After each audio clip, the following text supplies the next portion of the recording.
ప్రార్థన దేశం గురించే చేయవలసిన బాధ్యత క్రైస్తవుడు పేద. వేకువజాములు వేసి వేకువనంటే నేను తెల్లాల గంటలు 3 గంటలే 5 గంటల నుంచి 6 గంటల వరకు 1 గంట దేవునికి మొర్ర పెట్టవలసిన బాధ్యత. నేనేదో కఠినాత్ములా కనపడుతున్నాను ప్రజలకి, మీరందరూ పరిశుద్ధులా కనపడుతున్నారు దేవునికి. ఎంత మంచోళ్ళో మీరు వెళ్ళలోయ. నేను పెద్ద కఠినాత్ములాగా ఏదో విలన్లాగా దేవునికి స్తోత్రం మీరు నా వంక ఎన్నోళ్ళు కూడా చూస్తున్నారు వెళ్ళలోయ. కథ మారు మనసు పొందాలనే కదా, దేవుని వేడుకోవాలనే కదా, దేవునికి నేనేమంటానంటే దేవుని బ్రతిమాలుకున్నప్పుడే ప్రార్థించినప్పుడే దేవుడు ఆయన ఉద్దేశాలను ఆయన ఏం చేస్తాడు, బయలుపరుస్తాడు. ఆమేన్. అడగకుండగా చెయ్యకుండగా. చూడండి 2 సమూయేలు గ్రంథం 2వ అధ్యాయం 1వ వచనంలో చూస్తే దావీదు దేవునిని వేడుకుంటాడు, దేవుని దగ్గర విచారించి ప్రార్థన చేస్తాడు. చదవరా తల్లి, 2 సమూయేలు గ్రంథం 2వ అధ్యాయం 1వ వాక్యాన్ని చదవండి, అందరు తెరవండి. చూడండి, ఇది జరిగిన తరువాత యోధా పట్టణములోనికి నేను పోవుదునా అని దావీదు యెహోవా యొద్ద విచారణ చేయగా పోవచ్చునని యెహోవా అతనికి ఏం చేశాను, సెలవిచ్చాను. నేను పోవలసిన స్థలం ఏదని దావీదు మనవి చేయగా నువ్వు హెబ్రోనుకు పొమ్మని ఆయనకు సెలవిచ్చాను. దేవునికి పెద్ద స్తోత్రం చెప్పండి. హల్లెలూయా. దావీదు గారు రాజు స్థానంలో ఉన్నాడు, కానీ అయ్యా నువ్వు యోధా పట్టణములోనికి నన్ను పొమ్మంటావా అని దేవుని ఏం చేస్తాడు, దేవుని దగ్గర విచారిస్తున్నాడు.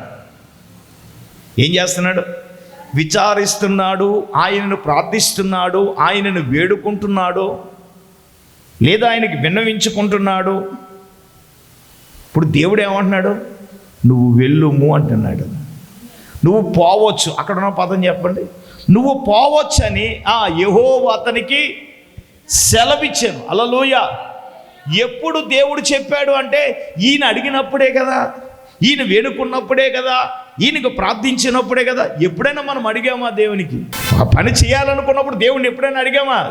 చేసేసిన తర్వాత బోర్డు తిప్పేసిన తర్వాత ఫెయిల్యూర్ అయిపోయిన తర్వాత అది దేవుణ్ణి అడుగుంటే బాగున్ను, దేవునికి ప్రార్థన చేస్తే బాగున్ను, అయ్యగారికి ఒక మాట చెప్పుంటే బాగున్ను, అమ్మగారికి ఒక. ఇప్పుడు నీ దొంగ ప్రాములు ఏ చరక్తం అంతా అయిపోయిన తర్వాత ముందు నువ్వు దేవుణ్ణి అడగాలి కదా. ఓ మాట చెప్తే బాగున్ను సంఘ పెద్ద గారికి, హల్లెలూయా, ఒక మాట చెప్తే బాగున్ను, హల్లెలూయా. ఒక మాట నువ్వు చెప్పేదేంటి, ముందు దేవునికి చెప్పేడితే ఎచ్చరక్తం వేజే ఆయన ఏదోడు చెప్తాడు, అవునా కదా. మనం అన్నీ ఏంటి, వ్యవహారం ఏంటి అని అంటే మనం ఎప్పుడు దేవుణ్ణి అడగం, అది మన జాతకంలో లేనిది, అది దేవునికి స్తోత్రం.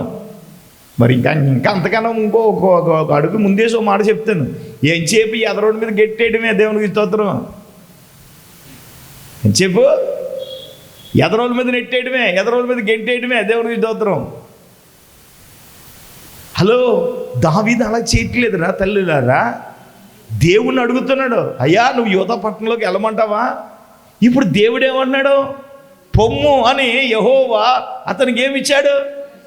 ఇప్పుడు ఈ విషయంలోనే కాదు, ఫిలిష్తీయులు అతని మీదకి దండెత్తుకొచ్చిన అతను దేవుని దగ్గర విచారణ చేస్తున్నాడు. రాజుగారు ఎక్కడికి వెళ్ళాలి, రాజ్యంలోకి వెళ్ళి సైన్యాధిపతుల్ని వీళ్ళందరినీ పిలిచి, ఒరే పలానోడు పలానా చోట ఉన్నాడు, మరి ఎంతమందితో వచ్చాడు, మనం ఏం చేయాలి, మనం వాడిని ఎలా ఎదుర్కోవాలి అని ఏం చేయాలా రాజుగారు అడగాలి. కానీ దావీదు అది ఏం చేయట్లేదు. బైబిల్లో రాయబడిన మాట ఏంటి, అతడు ప్రాకార స్థలంలోనికి పోయి యెహోవా యొద్ద విచారణ చేస్తున్నాడు. చప్పట్లు కొట్టండి గట్టిగా. ఇక్కడ ఒక మాట ఉంది, ఏంటో తెలుసా, ఆయన ఉద్దేశాలు ఆయన తలంపులు మన జీవితంలో నెరవేరాలి అని అంటే మనం ఒకటి చేయాలి ప్రియులారా. అదేంటో చెప్పనా, ఆయనను వేడుకోవటం. ఆమేన్. ఆయనకు ప్రార్థన చేయటం. హల్లెలూయా. మరి ఇప్పుడు దావీదు అడుగుతున్నాడు, పొమ్మంటావా? మళ్ళీ ఈయనకి డౌట్ వచ్చేసింది. మళ్ళీ ఇప్పుడు దేవుణ్ణి అడుగుతున్నా ఏమని, నేను పోవలసిన స్థలం ఏది అని అడిగాడు. నా వంక చూడటం కదా, అక్కడ ఉందా లేదా చదవండి. నేను పోవలసిన స్థలం ఏదని దావీదు మనవి చేయగా, ఎవరికి మనవి చేశాడు? దేవునికి మనవి చేస్తే ఇప్పుడు దేవుడు ఏమంటున్నాడు తెలుసా? నువ్వు ఎబ్రోనికి వెళ్ళమన్నాడు. దేవునికి స్తోత్రం కలుగునుగా. అమ్మగారు మేము ఎబ్రోనికి వెళ్ళాం. ఎబ్రోన్లో ఏముందో తెలుసా? రాహేల్ గారి సమాధి. ఎవరి సమాధి ఉంది? ఎక్కడుంది? ఎబ్రోన్లో అందరూ దొంగలే. దేవునికి స్తోత్రం. ఎబ్రోన్లో అందరూ దొంగలే. మీ సామాన్ల జాగ్రత్త, మీరు ఒంటరిగా ఎక్కడికి వెళ్ళొద్దు. దేవునికి స్తోత్రం. వాళ్ళు ఏం చేశారు? రాళ్ళు వేసి కొట్టేసి, రాళ్ళు వేసి కొట్టేసి, అయితే దేవుడు అడుగుతున్నాడు దావీదు, యా నేను పోవలసిన స్థలం ఏది? మనం ఎప్పుడైనా అడిగామా? వెళ్ళమంటావా ప్రభా, చేయమంటావా, అసలు ఏంటి ప్రభా అని ఎప్పుడైనా మనం ప్రభుని అడిగామా? మరి ఇప్పుడు ఆయనను వేడుకోకుండా, ఆయనకు అడగకుండా, ఆయనకు ప్రార్థన చేయకుండా మరి ఆయన ఉద్దేశాలు ఎలాగ మనకు తెలుస్తాయి? ఇప్పుడు దావీదు గారు అడిగాడు కాబట్టి నువ్వు యెరూషలేముకి వెళ్ళమంటే వెళ్ళమన్నాడు. నేను వెళ్ళవలసిన స్థలం ఏది నాయనా అని అడిగాడు దావీదు దేవుణ్ణి. ఇప్పుడు దేవుడు ఏమన్నాడండి? నువ్వు ఎబ్రోనికి, ఏమండే, నువ్వు ఎబ్రోనికి వెళ్ళుము అని దేవుడే చెప్పాడు కదా. అంతేగాని నువ్వు దేవుణ్ణి అడగకుండా నువ్వు వెళ్ళవలసిన చోటకి వెళ్ళిపోయి నువ్వు మనసులో ఏదనుకుంటావు? నైట్ సంతకాడ ఎత్తరగా పడుకుని ఏదో అనుకుంటావు. అది పొద్దునకి కార్యాచరణ జరిగిపోవాలి. అది చేస్తే ఎంత నష్టం వస్తుంది? దానివలన ఏంటి? ఈరోజు మన అప్పుల్లో కూరుకుపోవడానికి అదే కారణం. మన సమస్యలో కూరుకుపోవడానికి కారణం అది. దేవుణ్ణి మనం అడగకుండా, దేవుని దగ్గర ఏం చేయకుండా మనము దేవుణ్ణి అడిగితే నువ్వు ఇది దేవుడు చెయ్యి అంటే నువ్వు చేయాలా? నువ్వు మనసులో అనుకున్నవన్నీ చేసేస్తే మరి దానికి పెట్టిన పేరేంటే ఇది దేవుని చిత్తం కాదు. హెచ్చరక్తి విజయం దేవుని చిత్తం కాదా? దేవుని చిత్తం కాదా అది? నువ్వు అనుకున్న జరిగిపోతే దేవుని చిత్తం కదా. దేవుని ఉద్దేశాలు, దేవుని తలంపులు ఆకాశంగానే ఉన్నతంగా. మరి దేవుడు నీ ఎడల ఉన్నతమైన తలంపులు కలిగి ఉన్నాడంటే ఇప్పుడు దావీదు గారు ఆయన స్థాయి ఏంటి సార్ అంటే గొర్రెలు కాచుకునేవాడు సార్. ఆయన స్థాయి ఏంటంటే సితారా తీసుకుని దేవుని, ఏమన్నా ఆయన కండవీరుడా అండవీరుడా తులసి? ఇప్పుడు రాజయ్య క్వాలిటీలు ఉన్నాయి ఆయనకి. మరి నీకు నాకు ఆ క్వాలిటీలు ఏడ్చినాయా? ఇజ్జరక్త వేజే ఏ క్వాలిటీ లేకుండా దేవుడు మళ్ళీ ఎందుకు ఎన్నుకున్నాడంటే దేవునికి స్తోత్రం, ఏదో మనకి దేవునికి ఉపయోగపడతాము అనేది ఏదో దేవుడు మనలో ఉందని చూచాడు అంతే. దేవునికి స్తోత్రం. ఇంక అంతకన్నా అర్హత యోగ్యత ఏమీ లేదంటే మనం ఆయనకు లోబడతామని, ఆయనను వెతుకుతామని, లేదా ఆయనకు ప్రార్థన చేస్తామని, ఇంకా ఏంటి చెప్పనా, ఆయనకి ఏదో మనం నమ్మకంగా ఉంటామని, అంతే తప్ప కదా ఇంకేంటండి. ఇప్పుడు చేయవలసిన అత్యంత కీలకమైన ఒక విషయాన్ని నేను జ్ఞాపకం చేస్తాను. అది ఏంటయ్యా అంటే, నువ్వు ఆయన సమీపంగా ఉన్నప్పుడు నువ్వు ఆయన వేడుకుంటే ఆయన ఉద్దేశాలను ప్రభు, ఆయన తలంపులు మనకేం చేస్తాడు? బయలుపరుస్తాడు. హల్లెలూయా. అడిగినప్పుడు దేవుడు ఎందుకు చేయడు సార్? మనలాగా కఠినాత్ముడా? ఏమండి, మనకలాగా మనం అనుకున్నది ఏది చేయాలనుకో ఫిక్స్ అవుతాం. కొంతమంది ఉంటారు అదే. హల్లెలూయా. దేవుడు నీకులాగుంటే బాగుండేది. హల్లెలూయా. మళ్ళాంటోడు కదా. ఆయన అన్నాడు, నీ త్రోవలు వంటివి కావు నా త్రోవలని చెప్పాడు. నా మార్గాల వంటివి కావు నీ మార్గాలు అన్నాడు. నా తలంపులు కావు. చెప్పండి హల్లెలూయా. నేనన్నాను, మనకున్నటువంటి మనసు, మనకున్న చేసే తలంపు దేవునికుంటే భూమి మీద ఎవడం ఉండడం. కోపం మాత్రం నిమిషం మాత్రం ఉంటుంది, ఆయన దయ మాత్రం. చెప్పండి. అందుకే మన పప్పులన్నీ ఉడుకుతున్నాయండి. సామీల కిరణ్ గారు, దేవునికి స్తోత్రం. నువ్వు ఎలా సెలరైపోయినా వచ్చేసి నువ్వు ఎలా పాపి ప్రభాను గారు హల్లెలూయా అని ఏదో దొంగ ఏడిపేసేస్తే పాపం దయామయుడు కరుణామయుడు అంతే కదా. మరి నువ్వు జ్ఞాన సంపూర్ణుడు ప్రభా, దయా సంపూర్ణుడు ప్రభా, నీకు సాటి లేవులైనా పెద్ద పెద్దవి ఇచ్చేస్తే దేవునికి స్తోత్రం. హల్లెలూయా. ఆయన ఏదో జాలి గడిగినోడు కాబట్టి, ఆయన కోపం నిమిషం ఉంది కాబట్టి ఆయనకి క్షమించేస్తున్నాడు. దేవునికి స్తోత్రం. అలాగని ఏటేళ్ల కాలం క్షమించాడని అనుకోకండి. దేవుడు మనకు ఒక అవకాశం ఇస్తాడు. అలాగే నత్తమొదట్లో అయిన దానికి కాని దానికి నువ్వు వ్యతిరేకంగా విండేసి పాపం చేసేసి నువ్వు పశ్చాత్తాపడకుండా దేవుని వైపు తిరగకుండా నువ్వు దేవుని వెదకకుండా దేవుని వేడుకోకుండా నేను ఎలాగ ఉంటానంటే కుదరదు. నేను అంటాను, మనము దేవునిని సమీపంగా ఉన్నాడు కాబట్టి, నిజంగా మొరపెట్టే వరకు ఆయన సమీపంగా ఉన్నాడు. ఆయనను వేడుకునే వారికి ఆయన తన ఉద్దేశాలను ఏం చేస్తాడండి?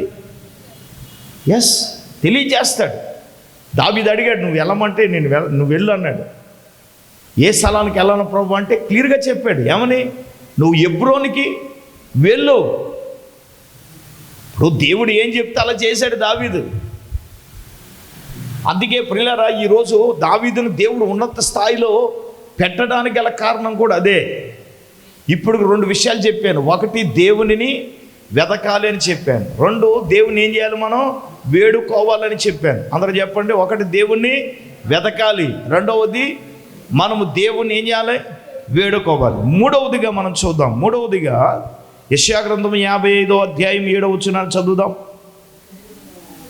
చూడండి, భక్తిహీనులు తమ మార్గాన్ని ఏం చేయాలా అంటే, నీ మార్గాలు విడిచిపెట్టాలంట. ఆ దుష్ట తలంపులు, ఈ తలంపులు ఏం చేయాలంట? మానుకోవాలంట. వారు యెహోవా వైపుకు తిరిగిన ఎడల, వారు మన దేవుని వైపు తిరిగిన ఎడల, వినండి, 3వదిగా మనము దేవుని వైపు టర్న్ బ్యాక్, తిరగాలి దేవుని వైపు. చెప్పండి, ఏం చేయాలా? చెప్పర తల్లులారా, దేవుని వైపుకు తిరగడం అంటే అక్కడ 2 మాటలు అన్నారు. ఏంటనంటే, బాబు, భక్తిహీనమైన నీ మార్గాన్ని నువ్వేం చేయాలా? అది పెట్టలేదు. మనం దుష్ట తలంపులు ఏం చేయాలి? మానాలి, విడవాలి, మానాలి. వేటిని విడవాలి, వేటిని మానాలి అనగనక నీవు దైవ లేఖనములో నీవు పరిశీలన చేయగలిగినట్లయితే, దైవ లేఖనము, దేవుని వాక్యము, పరిశుద్ధాత్ముడు నీతోనూ నాతోనూ మనందరితో కూడా ప్రభువు మాట్లాడే మాట ఏంటో తెలుసా? భక్తిహీనంగా బ్రతికే ఆ జీవితం, ఆ మార్గాన్ని మనుషులు ఏం చేయాలా? భక్తిహీనులుగా అంటే దేవునిని ఎరగకుండా జీవించే జీవితం ఏం చేయాలా? నువ్వు విడిచిపెట్టమని వాక్యం చెప్తుంది. ఏం చేయాలా? భక్తిహీనంగా నువ్వు బ్రతికినప్పుడు నువ్వు ఏమైతే చేశావో, నీకు ఏ అలవాట్లు ఉన్నాయో, ఏ మార్గములో నువ్వు వెళ్ళావో, వాటినన్నిటిని ఏం చేయాలా? దేవుని ఎరగక ముందు నువ్వు భక్తిహీనంగా బ్రతికావు. ఆ అలవాట్లైనా, క్రియలైనా, ఏదైనా నీవు, నేను, మనం ఏం చేయాలి అంటే విడిచిపెట్టవలసిన బాధ్యత మన మీద ఉంది. నేనంటాను, వాటిని విడిచిపెట్టకుండా నువ్వు దేవుని వైపుకు తిరిగిన ఏమన్నా ప్రయోజనం ఉందా? చెప్పండి. ప్రయోజనం ఏమీ లేదు. పాస్పోర్ట్ లేకుండా ఫ్లైట్ టికెట్ కొనుక్కుంటే వెళ్ళనిస్తారా? పాస్పోర్ట్ లేకుండా ఫ్లైట్ టికెట్ కొనుక్కుంటే వెళ్ళనిస్తారా? నేను ఎయిర్పోర్ట్ గేటు కూడా దాటినవారు దేవుని స్తోత్రం. ముందు పాస్పోర్ట్ని చూసే అప్పుడు హల్లెలూయా ఈ దేశం వెళ్ళాలంటే, అంతేగాని దేవునికి స్తోత్రం ఆధార్ కార్డులో పేరు చెప్పడం మానేసి దేవునికి స్తోత్రం నా పేరు మేరీ అన్నాం అనుకో, ఆధార్ కార్డులో ఏముంటుంది? మంగాదేవని ఉంటుంది. దేవుని స్తోత్రం. నిజమే, ఒక ముసలివి ఆవిడ ఏదో పేరు చెప్పేసింది. చెన్నై ఎయిర్పోర్ట్లోకి వెళ్ళిపోతే ఆ పేరు మీద చెప్పట్లేదు పాపం. ఏం చేశారు అనుకుంటున్నారు? మళ్ళీ ఆవిడ ఆధార్ కార్డులో ఉన్న పేరు మీద అదే టికెట్ ట్రాన్స్ఫర్ చేయడానికి మళ్ళీ డబ్బులు తీసుకుని అలా జరిగింది. దేవునికి స్తోత్రం. చెప్పండి గట్టిగా హల్లెలూయా. ఇప్పుడు ఏంటి చెప్పనండి, నువ్వు నీ భక్తిహీనమైన మార్గం విడవకుండా నువ్వు ప్రార్థన చేస్తే పాస్పోర్ట్ లేకుండా ఆ ఎయిర్పోర్ట్కి వెళ్ళింది దాంతో సమానం. అది దేవునికి స్తోత్రం. హల్లెలూయా. నువ్వు వెళ్ళలేవు నీ ప్రార్థన, అంతే కదా. నువ్వు దానిని విడిచిపెట్టినప్పుడు, ఇప్పుడు దానిని విడిచిపెట్టకుండా నేను దేవుని వైపుకు తిరగతానంటే అది ఎలా సాధ్యం అంటే అది సాధ్యం కాదు. నువ్వు దేవుని వైపుకు తిరగడం అంటే నువ్వు ఆ భక్తిహీనమైనటువంటి ఆ మార్గాన్ని విడిచిపెట్టాలి. నీలో ఉన్న తలంపులు ఏం చేయాలా? ఏ తలంపులు అంటే దుష్ట తలంపులు ఏం చేయాలి? నువ్వు మానుకోమని వాక్యం చెప్తుంది. అందుకే దావీదు ఏమన్నాడు? దుష్టుల ఆలోచన చొప్పున నడవక, పాపుల మార్గమున నిలువక, అపహాసములు కూర్చున్న చోటున, అంతే కదా మరి, తలంచక, నిలువక, కూర్చుండక. ఏంటిది? రైమింగ్ బాగుంది కదా. నడవక, నిలువక, కూర్చుండక. దైవ జనాంగమా, దేవుని బిడ్డలారా, పరిశుద్ధాత్మ దేవుడు ఈ సమయంలో ఆయన తన వాక్యమును బట్టి నీతో, నాతో, మనతో మాట్లాడేంటో తెలుసా? దేవుని వైపుకు తిరిగేటప్పుడు ఈ భక్తిహీనమైన మార్గాలు ఏం చేయాలి? మనం విడిచిపెట్టేయాలి. దుష్టు యొక్క తలంపులు ఏం చేస్తున్నాయి? ఈ లోకంలో దుష్టుని తలంపులు ఏలుబడి చేస్తున్నాయి. ఈ రోజున మనుషులు పాడైపోవడానికి గల కారణం, యవనస్తులు పాడైపోవడానికి గల కారణం, పెళ్ళైన వాళ్ళు ఇద్దరు పిల్లైనా వాళ్ళకి పోయేకాలం రావడానికి గల కారణం, ఇన్ని కారణాలు ఈ రోజున ఎన్ని మనం చూడట్లేదు. ఏమండి, వీటన్నిటికి రీజన్ ఏంటంటే దుష్టుని తలంపు లోకం మీద ఏం చేస్తుంది? ఇప్పుడు దుష్టుని తలంపు ఏంటి? దేవుడేమో తింటే ఆ పండు తింటే నువ్వు చస్తావు అని చెప్పాడు. సైతాన్ ఏం చెప్తుంది? ఏమండే, నువ్వు చావనే, చెప్పండి రా, చావనే. ఇప్పుడు ఆకాంతో అది ముడితో నువ్వు చచ్చిపోతావు, నీకు శాపం వచ్చేస్తుందని దేవుడు చెప్తూ ఉంటే సైతాన్ ఏం చెప్తుంది? ఊరుకో, ఏమాత్రం బంగారం పట్టుకుంటే శాపం వచ్చేస్తుందా? 50 తులాల కమ్మి తీసుకెళ్ళాడు. ఎవరు? ఆకాను. తన కుటుంబీకులందరి మీదకి శాపానికి కారకుడయ్యాడా లేదా? అది ఎవరి తలంపు? అది దుష్టు తలంపు. అది ఆకానికైనా, అననీయ, సపేరాకైనా సరే. ఇప్పుడు అపోస్తులకు ఒక సిద్ధాంతం ఉండేది. ఏంటా సిద్ధాంతం? చెరచెర ఆస్తులను అమ్మి పట్టుకొచ్చి ఎవరి పాదాల దగ్గర పెట్టాలి? అపోస్తుల పాదాల దగ్గర పెట్టాలి కదమ్మా. ఈ అననీయ, సపేరాలు కూడా ఏం చేశారు? పొలం అమ్మారు. ఏం చేశారు? కొంత దాచి కొంత పట్టుకొచ్చారు. మరి దైవజనుడు ఏమన్నాడు? అన్నయ్య, ఈ స్థలాన్ని ఇంతకే అమ్మావా? అవును ప్రభా, ఇంతకే అమ్మానండి. ఆయన ఏమన్నాడు? ఇదిగో, పరిశుద్ధాత్మను మోసం చేయుటకు అపవాది లేదా సాతాను నీ హృదయమును ప్రేరేపించనేలా. అననీయ చెప్పారలా కాదు, అప్పుడప్పుడు మనల్ని ప్రేరేపిస్తా ఇక అలాగే చెప్తారే పిల్ల. నలుగురితో నజరేయుడా, కులంతో కృపామయుడా, కరుణామయుడు కాదు. మరి తేడా వచ్చేస్తుంది. మరి దేవునికి స్తోత్రం. నలుగురితో నజరేయుడా, కులంతో కృపామయుడు. మరి ఎంత భక్తి చేస్తాం మాత్రం మనం లోకంలో ఉన్నాం కదా. మరి కథ ఎలపల దాపల ఏంటంట? వెళ్ళకూడదంటే వెళ్ళకూడదు, నువ్వు చెయ్యకూడదంటే చెయ్యకూడదు, ముట్టకూడదంటే ముట్టకూడదంతే. ఆమేన్, ఆమేన్.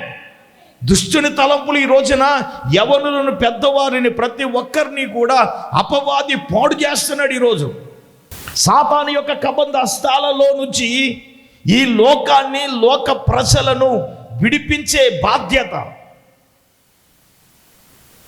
ఇప్పుడు దేవుని తలంపులు మనకి ఎందుకు అర్థం కావట్లేదు సార్? ఆకాశానికి భూమి ఎంతగా ఎత్తుగా ఉండో నాకెందుకని అంటే హల్లెలూయా, అది అర్థం అవుతే కదా.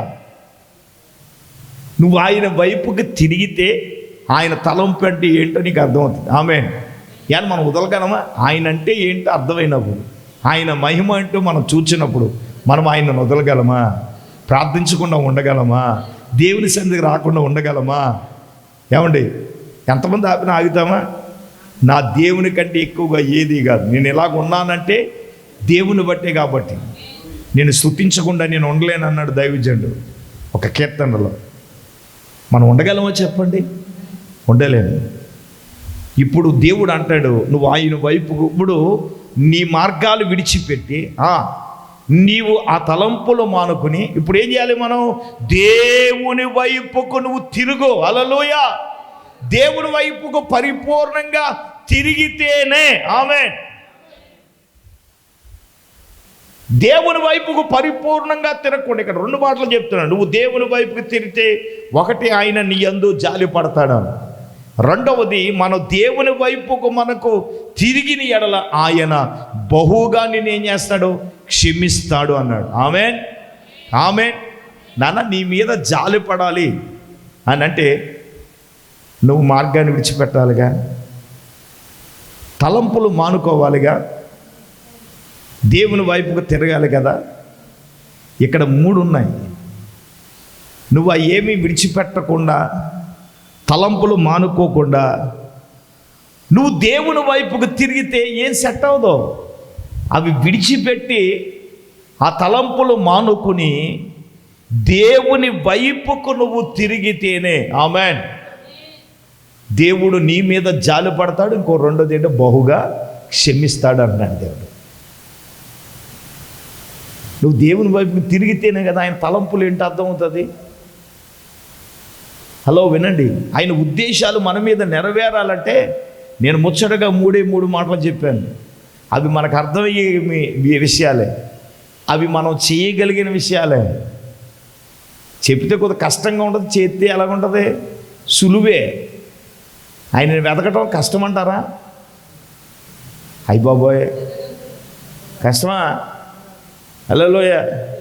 ఏదో 100 మందికి వంట నేనే చేశాను అన్నట్టు గట్టిన పేసులు దేవునికి స్తోత్రం. అంత కష్టం అన్నట్టు. హల్లెలూయా, గట్టిగా చెప్పండి. 10 కేజీలు బియ్యం మూట ఎట్టినా నెత్తి మీద దేవునికి స్తోత్రం. దానికంటే ఈజీయే కదా ఇది. వేడుకోవటం, ప్రార్థన చేయడం ఏమంటే కష్టమా? కాస్త కోస్తో కష్టమైంది ఏంటంటే ఆయన వైపు తిరగటం. ఎందుకంటే మరి ఇప్పటివరకు మార్గాల్లో మరి నడిచంగా అవి ఇడిచిపెట్టలేకపోతున్నాం మనం దేవునికి స్తోత్రం. ఎన్నిసార్లు చెప్పడం అండి, ఎన్ని ఉపదేశాలు చెప్పండి. మరి విడిచే కదా ఆయన వైపు తిరగాలి కదా. విడవకుండా తిరిగితే ఏమైనా పని అవుతుందా? ఏం పని అవుతుంది అబ్బాయి? దేవుడు అన్న నువ్వు తిరుగు, నా వైపుకు తిరుగు, ఇదిగో నీ మీద నేను జాలి పడతాను, నిన్ను బహుగా నేనేం చేస్తాను, ఆయన క్షమిస్తాను అంటున్నాడు. నువ్వు ఆయన వైపుకు తిరిగితే ఎందుకు క్షమించరండి? రాజులైన వాళ్ళే ఉపవాసం ఉంటే, అహాబు రాజు దేవుని వైపుకు తిరిగి ఉపవాసం ఉండి పశ్చాత్తాపంతో ప్రార్థన చేస్తే ఏమండి ఆయనను క్షమించేసిన దేవుడు అతని కాలంలో జరగవలసిన కీడే ఆపేశాడు. ఎంత దయగలిగిన వాడండి ఆయన దేవుడు. ఏమంటే అహాబు కాలంలో అది ఆపేశాడా లేదా? అతను ప్రార్థన విన్నాడా లేదా? ఆయన మీద జాలి పడ్డాడా లేదా? జాలిపడి అతని కాలంలో ఆపేసి తన కుమారుల కాలంలో అది జరిగేటట్టుగా దేవుడు చేశాడు. కాబట్టి దైవజనాంగమా, నేను ముగిస్తూ ఉన్నాను. నీవు నీ భక్తిహీనమైన నీ మార్గాలు విడిచిపెట్టి దుష్ట తలంపులు మానుకుని దేవుని వైపుకు మనం తిరగాలి. 1 ఆయనను వెతకాలి, 2 ఆయనను వేడుకోవాలి, 3 ఆయన వైపుకు తిరిగితే ఆయన తలంపులు ఏంటో, ఆయన ఆలోచనలు ఏంటో, ఆయన ఉద్దేశాలు ఏంటో, ఆయన ప్రణాళికలు ఏంటో మనకు తెలుస్తాయి. ఆమేన్. కాబట్టి నువ్వు ఇలాగ చేస్తే వాక్యం చెప్తుంది ఆయన ఉద్దేశాలు మన పట్ల దేవుడు నెరవేరుస్తాడు. ఆమేన్. ఆయన నెరవేర్చాలంటే నువ్వేం చేయాలా? ఆయనను వెతకాలి, ఆయనను వేడుకోవాలి, ఆయన వైపుకు తిరగాలి. ప్రార్థన చేసుకుందాం. అందరూ తలలు వంచండి, కళ్ళు మూసుకోనండి. దైవజనురాలు పాస్టమ్మ గారు ప్రార్థన చేస్తారు. స్తోత్రం స్తోత్రం స్తోత్రం స్తోత్రం స్తోత్రం స్తోత్రం స్తోత్రం స్తోత్రం స్తోత్రం. పరిశుద్ధుడు అయిన తండ్రి, మహోన్నతుడా, నీకు వందనాలు, స్తోత్రాలు ప్రభువా. ఈ రాత్రికాల సమయంలో తండ్రి నీ దాసుని సేవకుని అభిషేకించి ప్రభువా, నీ వాక్యము ద్వారా మీరు మాతో మాట్లాడారు తండ్రి. నీకు వందనాలు ప్రభువా. అయ్యా, నీ యొక్క తలంపులు, ఉద్దేశాలు ప్రభువా నాయన మేము నెరవేర్చాలంటే ప్రభువా నీకు వందనాలు తండ్రి. నీకు స్తోత్రాలు ప్రభువా. అయ్యా నాయన, నా తండ్రి ఏమి చేయాలో ప్రభువా 3 విషయాలు మీరు మాతో మాట్లాడారు నాయన. నా తండ్రి నీకు వందనాలు ప్రభువా, స్తోత్రాలు నాయన.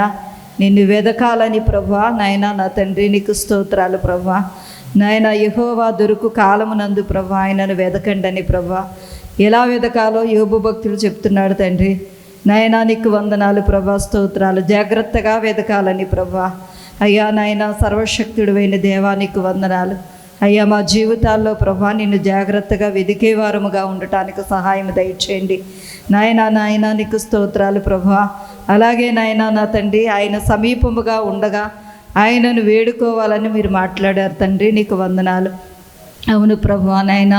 అయ్యా నా ప్రభువా, నిన్ను మేము వేడుకోవాలి నాయన, బ్రతిమలాడుకోవాలి తండ్రి. ఏమి చేయాలో ఏం చేయకూడదో ప్రభువా అయ్యా నాయన నీ యొద్ద విచారించి ప్రభా నీ సన్నిధిలో వేడుకుని తెలుసుకోవాలి ప్రభా. అయ్యా దావీదు నీ సన్నిధిలో నాయన విచారించాడు ప్రభా. నాయన నీకు స్తోత్రాలు. అయ్యా నాయన నీవు చెప్పావు తండ్రి వెళ్ళమని ప్రభా. అలాగే తండ్రి మా జీవితాల్లో నాయన అయ్యా నాయన నీ పాదాలు పట్టుకుని మొర్రపెట్టి నాయన వేడుకుని ప్రభా. అయ్యా మీరు ఏదైతే సెలవిస్తున్నారో ప్రభా నాయన దానిని మేము చేయటానికి సహాయం దయచే తండ్రి. నీకు వందనాలు ప్రభా. ఈ రాత్రి విత్తబడిన ఈ మాటలు మా హృదయాల్లో నీరు కట్టి ఫలింపచే తండ్రి. నీకు వందనాలు ప్రభా. అయ్యా నిన్ను వెదికే వారముగా ప్రభా, నిన్ను వేడుకునే వారముగా అయ్యా మా భక్తిహీనత నుండి ప్రభా, అలాగే నాయన దుష్టుని యొక్క తలంపల నుండి ప్రభా అయ్యా నాయన నా తండ్రి విడిపించబడి ప్రభా నీ వైపుకి నాయన తండ్రి మరలుకోవాలని ప్రభా, నీ వైపుకి తిరగాలని ప్రభా మీరు మాతో మాట్లాడారు తండ్రి. నీకు వందనాలు అయ్యా. ఇంకా ఏమి విడిచిపెట్టట్లేదు నాయన. అయ్యా నాయన పూర్తిగా వాటన్నిటిని విడిచిపెట్టి నాయన నీ వైపుకు తిరిగి ప్రభా నీ ఆశీర్వాదం పొందుకునే కృప దయచేయండి. విత్తబడిన మాటలు మా హృదయాల్లో నీరు కట్టి ఫలింప చేయండి. ఈ వాక్యాన్ని వింటున్న ప్రతి ఒక్క బిడ్డని దర్శించండి, వారి కుటుంబాలు దీవించండి. మీరే మహిమ పొందమని యేసయ్య పరిశుద్ధ నామములో ప్రార్థన చేసి అడిగి వేడుకొంచున్నాం మా పరమ తండ్రి. ఆమేన్. మన పరమ తండ్రి అయిన దేవుని ప్రేమ, మన ప్రభువును రక్షకుడైన యేసుక్రీస్తు ప్రభుల వారి యొక్క దివ్యమైన కృప, పరిశుద్ధాత్మ దేవుని యొక్క అన్యోన్య సహవాసం ప్రభు బిడ్లారా ఇక్కడ కుండలకు సదాకాలం తోడైండును గాక. ఆమేన్, ఆమేన్, ఆమేన్.